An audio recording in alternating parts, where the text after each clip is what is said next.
Myself, Antima Sharma, Assistant Professor, Department of Education at SVN University. आज मैं आपको B.Ed 4th same का third paper environmental education की 4th unit बताने जा रही हूँ, जिसमें आज का टॉपिक है मेथड्स ऑफ इन्वायरमेंटल एजुकेशन। क्या होती हैं शिक्षण विधियाँ और किस किस लेवल पर, किस स्तर पर कौन कौन सी शिक्षण विधियों का उपयोग किया जाता है और इन शिक्षण विधियों के क्या लाभ होते हैं, आइए देखते हैं। सबसे पहले हम उसका मतलब समझते हैं कि शिक्षण विधियाँ किसे कहते हैं। प्रत्येक स्तर पर किसी इकाई, उप इकाई या प्रकरण को पढ़ाने के लिए किसी न किसी विधि को अपनाया जाता है और अपने शिक्षण को ज़्यादा से ज़्यादा प्रभाव उत्पादक बनाने के लिए और सरल बनाने के लिए किसी न किसी सैद्धांतिक विधि को अपनाया जाता है। इसके लिए एक विशिष्ट क्रियाएं करते हैं, जिसमें पाठ्यवस्तु एवं प्रस्तुतिकरण का ढंग जो है वो प्रमुख होता है। जैसे पर्यावरण के किसी टॉपिक को पढ़ाने के लिए हम हिंदी, मैथ्स, कोई मैप होता है या इंडस्ट्री से रिलेटेड बातों को जोड़कर उसे और इंटरेस्टिंग बनाते हैं। उस टॉपिक से रिलेटेड बच्चों को उस प्लेस पर ले जाते हैं। मतलब शिक्षक अपनी ओर से पूर्ण प्रयास करता है कि उसने जो पढ़ाया है वह छात्रों के लिए स्थायी हो और उसे आसानी से समझ में आ जाए। शिक्षक द्वारा की जाने वाली यह क्रियाएं शिक्षण विधि के अंतर्गत शामिल की जाती हैं। शिक्षक द्वारा की जाने वाली इन क्रियाओं को ही शिक्षा की भाषा में अध्यापन विधि, टीचिंग मेथड्स कहते हैं। शिक्षण पद्धति किसी कार्य को करने में प्रयुक्त होने वाले तरीके और सिद्धांतों की व्यवस्था है। यदि हम सरल शब्दों में कहें तो पढ़ाते समय शिक्षक जो भी तरीके अपनाता है या क्रिया करता है उसे हम शिक्षण विधि कहते हैं। आइए अब हम देखते हैं कि विभिन्न स्तरों पर कौन कौन सी शिक्षण विधियाँ पढ़ाई जाती हैं। Teaching methods of environmental education at various level. First है at primary and upper primary level. प्राथमिक और उच्च प्राथमिक स्तर पर कौन कौन सी शिक्षण विधियाँ पढ़ाई जाती हैं। फर्स्ट है इंस्पेक्शन मेथड, निरीक्षण विधि। हम बच्चों को कहीं ले जाते हैं, उन्हें वो चीज़ दिखाते हैं, वो निरीक्षण विधि है। सेकंड है गेम मेथड, खेल खेल में यदि हम पढ़ाई की कोई बात बच्चों को समझाते हैं तो वो खेल विधि के अंतर्गत आता है। नेक्स्ट है एजुकेशनल टूरिज्म मेथड। जो भी हमारे कोर्स में होता है उस टॉपिक से रिलेटेड हम बच्चों को उस प्लेस पर ले जाते हैं, वो है एजुकेशनल टूरिज्म मेथड। नेक्स्ट है ड्रामेटिक मेथड। कभी कभी हम जो हमारे कोर्स में होता है हम वो नाटक के जरिए बच्चों को बताते हैं, वो नाटकीय विधि के अंतर्गत आता है। नेक्स्ट है प्लानिंग मेथड, इसे हम प्रोजेक्ट मेथड भी कह सकते हैं, जिसमें हम बच्चों को कोई ना कोई प्रोजेक्ट बनाने के लिए देते हैं। नेक्स्ट है एट द सेकेंडरी लेवल, माध्यमिक स्तर पर कौन कौन सी विधियों का यूज़ किया जाता है। फर्स्ट है लेक्चर मेथड, जो कि टीचर नॉर्मल क्लास में आकर जो आपको व्याख्यान देता है वो व्याख्यान विधि के अंतर्गत आता है। नेक्स्ट अभी बताया हमने आपको प्लानिंग मेथड, प्रोजेक्ट मेथड भी जिसे कहते हैं, योजना विधि। नेक्स्ट है क्वेश्चन आंसर मेथड। बच्चों को कभी कभी हम क्रॉस क्वेश्चन करके या उनसे बोलते हैं कि आप क्वेश्चन कीजिए, जो शिक्षक ने पढ़ा दिया है वो किस विधि के अंदर आएगा, क्वेश्चन आंसर मेथड की विधि के अंतर्गत आएगा। फिर नेक्स्ट है एजुकेशनल टूरिज्म मेथड, शैक्षिक पर्यटन विधि। और नेक्स्ट है ड्रामेटिक मेथड। फिर नेक्स्ट लेवल कौन सा है, एट हायर सेकेंडरी लेवल, उच्चतर माध्यमिक स्तर पर कौन कौन सी शिक्षण विधियों का उपयोग किया जाता है। लेक्चर मेथड, व्याख्यान विधि, कलेक्टिव डिबेट मेथड, सामूहिक वाद विवाद विधि। इसमें क्लास के बच्चों को 2 भागों में बांट दिया जाता है और उन्हें एक सब्जेक्ट दिया जाता है जिसपे वो आपस में एक जो है उसके पक्ष में बोलते हैं और एक विपक्ष में बोलते हैं। इसको हम सामूहिक वाद विवाद विधि कहते हैं। नेक्स्ट है सर्वे मेथड, सर्वेक्षण विधि। नेक्स्ट है एक्सपेरिमेंटल मेथड, प्रयोगात्मक विधि। हम बच्चों को कोई प्रयोग करने के जरिए उसे पढ़ाते हैं, जो वो प्रयोगात्मक विधि के अंतर्गत आता है। नेक्स्ट है मेथडोलॉजिकल रिसर्च मेथड, क्रियात्मक अनुसंधान विधि। और उससे नेक्स्ट है एजुकेशनल टूरिज्म मेथड, जो हम आपको बता चुके हैं। नेक्स्ट है उच्च स्तर, हायर लेवल पर कौन कौन सी विधियों का यूज़ किया जाता है। फर्स्ट है seminar and workshop method. Seminar में हम किसी टीचर को बुलाते हैं, किसी विद्वान व्यक्ति को बुलाते हैं जो अपना उस सब्जेक्ट पर व्याख्यान देते हैं और बच्चे भी अपना प्रेजेंटेशन तैयार करते हैं और उन बच्चों से फिर उस प्रेजेंटेशन के बाद उनसे क्रॉस क्वेश्चन किए जाते हैं।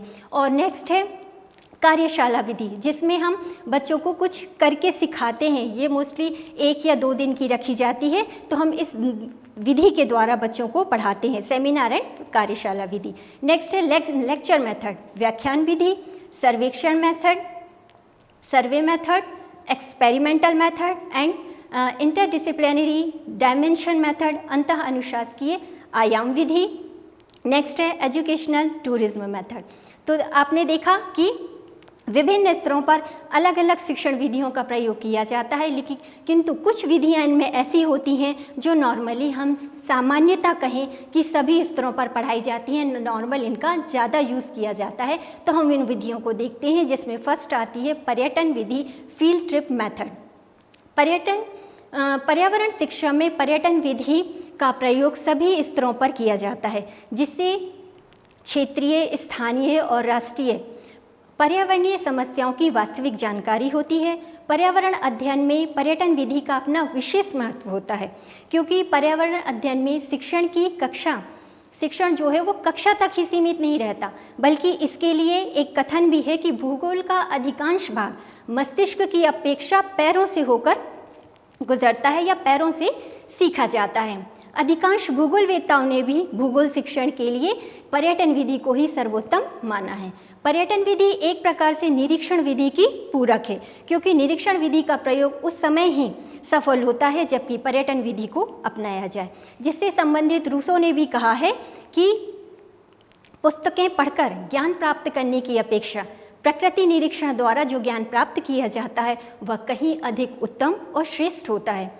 पर्यटन विधि का सबसे अधिक प्रयोग छोटे बच्चों के लिए किया जाता है, क्योंकि वे कक्षा से बाहर जाते हैं और विभिन्न भौगोलिक तथ्यों और प्राकृतिक स्थानों को देखते हैं, तो उनमें एक विशेष उत्साह और रुचि जागृत होती है। इसके लिए शिक्षक का कर्तव्य है कि वो छात्रों को आसपास के पहाड़, पर्वत, नदियों, उद्योग या उद्यान ले जाकर निरीक्षण विधि के लिए पर्यटन की व्यवस्था करें।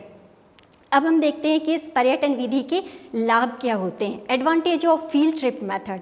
फर्स्ट है, यह विधि पर्यावरण अध्ययन की नीरसता को दूर करती है और उसे आकर्षक बनाती है। यह विधि छात्रों की जिज्ञासा को तृप्त करती है। इस विधि में छात्र प्रकृति के सीधे संपर्क में आते हैं। छात्रों को सामाजिक संस्थाओं का व्यवहारिक ज्ञान होता है। पर्यटन के द्वारा छात्रों की सामान्य बुद्धि का विकास होता है। नेक्स्ट है, ये हमने आपको बताया कि पर्यटन विधि, फील्ड ट्रिप मेथड, उसके लाभ क्या होते हैं और वो विधि क्या होती है। नेक्स्ट आपका मेथड है विचार विमर्श विधि, डिस्कशन मेथड। यह विधि प्राथमिक कक्षाओं के लिए उपयुक्त रहती है। इसके अंतर्गत शिक्षक और शिक्षार्थी के मध्य संप्रेषण होता है, जो कि निरीक्षण विधि का आधार है। प्रत्येक छात्र उस समस्या पर अपनी राय प्रस्तुत करता है, किंतु कक्षा के सभी छात्रों को इसमें शामिल नहीं किया जाता, और यदि शिक्षक चाहे तो एक एक्सपर्ट को बुलाकर उसकी एडवाइस भी ले सकता है, ताकि जो उत्तर आया है उसको वो स्पष्ट हो सके। अब इसके लाभ क्या होते हैं ये देखते हैं। Advantage of discussion method. विद्यार्थी में इससे वाद विवाद में भाग लेने हेतु स्वाध्याय की प्रवृत्ति विकसित होती है। वो स्वयं पढ़ने के लिए प्रेरित होते हैं।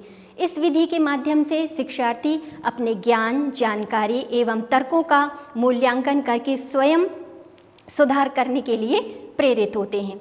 वाद विवाद के समय समुचित भाषा का प्रयोग, शांत एवं सहयोगपूर्ण वातावरण तथा एक दूसरे की बात पूरी तरह सुनकर उत्तर देने की आदत विकसित होती है उनमें। नेक्स्ट है, अब आपको 2 विधियाँ आपकी पूरी हो गई, उसके लाभ हो गए, उसकी आपको ये बता दिया कि वो विधियाँ क्या कहलाती हैं। नेक्स्ट हम देखते हैं समस्या समाधान विधि, प्रॉब्लम सॉल्विंग मेथड। क्या होती है यह विधि? इस विधि के अंतर्गत शिक्षक विद्यार्थियों के समक्ष समस्याओं को प्रस्तुत करता है और विद्यार्थी अपने सीखे हुए नियमों, सिद्धांतों और प्रत्ययों की सहायता से कक्षा में उस समस्या को हल करते हैं।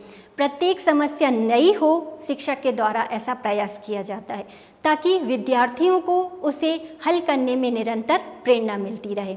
प्रत्येक समस्या का सफल हल विद्यार्थियों को नया अनुभव प्रदान करता है।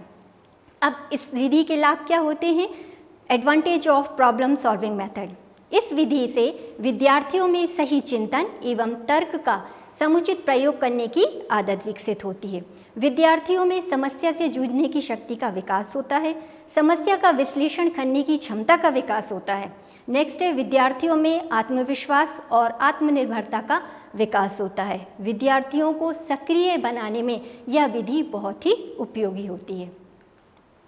नेक्स्ट है आपकी 3 आपको मेथड बता दिए। फोर्थ है क्रियात्मक विधि, एक्टिविटी मेथड। इस विधि के अंतर्गत छात्र स्वयं प्रयोग करता है, निरीक्षण करता है और फिर परिणाम निकालता है, और इस तरह विद्यार्थी स्वयं जो है वो एक्टिव रहता है। इसके लाभ क्या होते हैं? एडवांटेज ऑफ एक्टिविटी मेथड, विद्यार्थियों में निरीक्षण, तर्क और निर्णय शक्ति जैसे गुणों का विकास होता है। विद्यार्थियों में आत्मानुशासन एवं सावधानीपूर्वक कार्य करने की आदत का विकास होता है, और विद्यार्थी स्वयं करके सीखता है, क्रियाशील रहता है, जिससे उसे स्थायी ज्ञान प्राप्त होता है।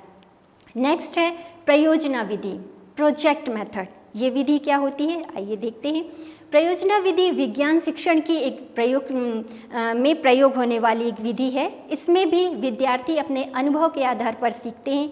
वे सक्रिय होकर कार्य करते हैं, जिससे वो ज़्यादा से ज़्यादा सीखते हैं, जिससे उन्हें सोचने विचारने का अवसर प्राप्त होता है। विद्यार्थियों का शारीरिक और मानसिक विकास होता है। नेक्स्ट है, इसमें प्रयोजना विधि के लाभ क्या होते हैं? Advantage of project method. इसके लाभ क्या होते हैं? देखिए, विद्यार्थियों में विज्ञान के प्रति आस्था का भाव प्रकट होता है। वैज्ञानिक वातावरण से छात्र में तर्क, निरीक्षण और चिंतन शक्ति का विकास होता है। इसमें छात्र और शिक्षक दोनों ही क्रियाशील रहते हैं, अतः व्यवहारिक कुशलता में वृद्धि होती है। तो अभी हमने देखा कि पर्यावरण में किन किन शिक्षण विधियों का प्रयोग किया जाता है, किन किन स्तरों पर कौन कौन सी विधियां प्रयोग की जाती हैं और उन विधियों के क्या लाभ होते हैं। परंतु सभी विधियों के लाभ हो ऐसा ज़रूरी नहीं है, कुछ विधियों की हानियां भी होती हैं, तो उन्हें हम नेक्स्ट पार्ट में आपको पढ़ाएंगे, remaining part in the next video. Thanks for watching. Thank you.